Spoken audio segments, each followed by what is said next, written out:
Welcome back to Aina Bear Farm. We've got an update on our coral trees that we grew from seed here. Obviously, just joking. This tree is where I originally collected the seeds from. I just wanted to show off what it looks like in all its glory. More or less fully grown. This thing has a huge canopy on it.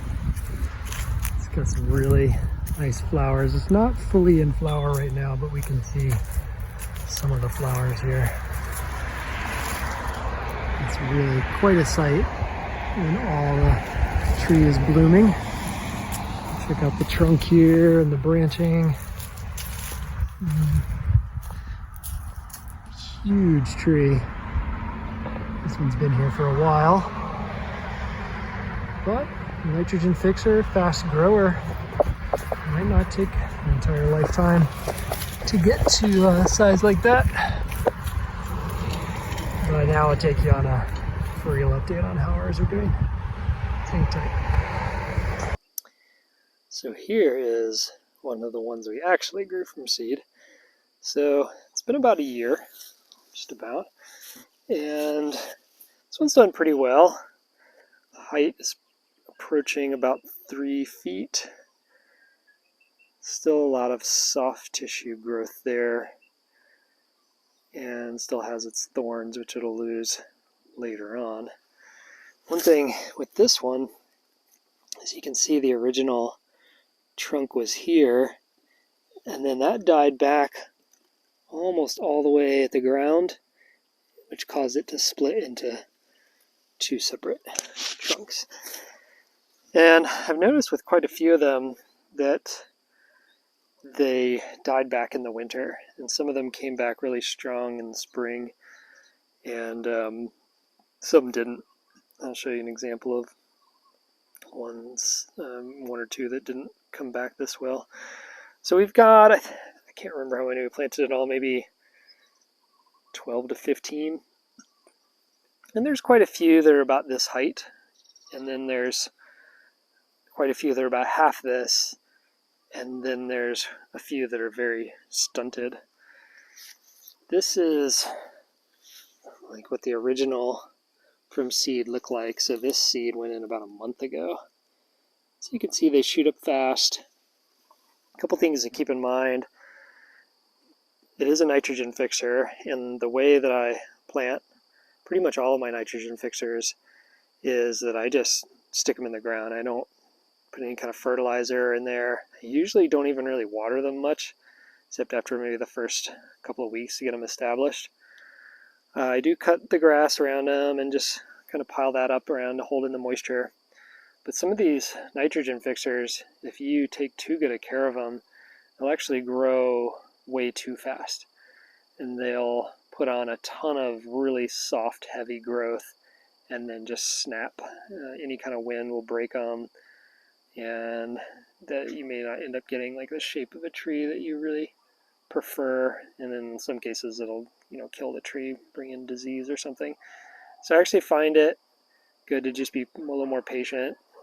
Just put them in the ground, let the bacteria in the roots get established so they can start generating their own nitrogen, and let the tree kind of take it from there. So let's take a look at this one last example while we wrap things up here. So you can again see the way that it sort of splits off at the bottom. Probably just actually cut this side and let it go a little more straight up, because this one's actually fairly close to a path that I use a lot. And particularly with those thorns on the young tree, I don't really want that in the path. And it's probably obvious, but we're not growing these for them to get to the size that you saw of the mother tree at the beginning of the video.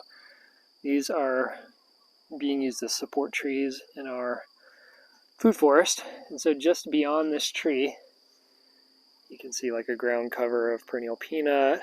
This is a fruit tree. It's a rare Annona variety. Back here, ice cream bean, the Gliricidia, and a Chaicharu plant. And as I pan around, bananas, mac nut, And then keep going, pigeon pea. There's a mangosteen inside that jungle, Gliricidia, soursop, bananas, and then back here. So you can kind of see where it is in the mix of things. Now I will let it get fairly large because a few things that I want here from it as a support tree is I want some shade, I want some windbreak, I want some leaf litter, I want some nitrogen fixing, and eventually some chop and drop material. And so overall, it's not my favorite nitrogen fixing tree. I definitely am liking the ice cream bean and the Gliricidia a little more for all those different support functions that I just named. But we want some diversity in here as well. We don't just want this grove of ice cream bean and Gliricidia, repeated over and over and over again. So we like to mix in some other species that can do some of those same functions, even if they're not as prolific growers. That's fine. You saw the beautiful flowers on the tree at the beginning of the video. We're looking forward to having those, and then just the biodiversity that it can bring with insects and birds and things like that.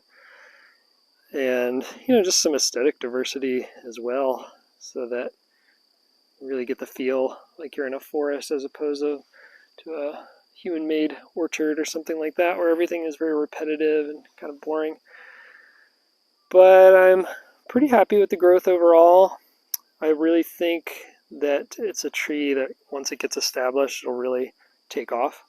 And you could really say that about ice cream bean as well. I mean, just kind of nearby is an ice cream bean that was grown from seed. And that was grown quite a bit before the coral tree, but it's just now starting to get into that jump phase where it really springs up.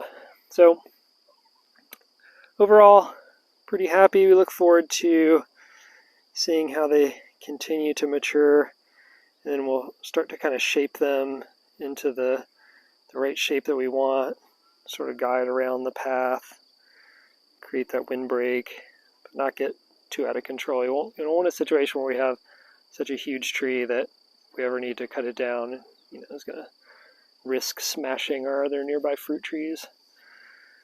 So that's it for this update on the coral tree. Hope that was interesting and informative. We'll have some new videos coming your way hopefully next week. Thanks for joining us here at Ina Bear Farm. Aloha!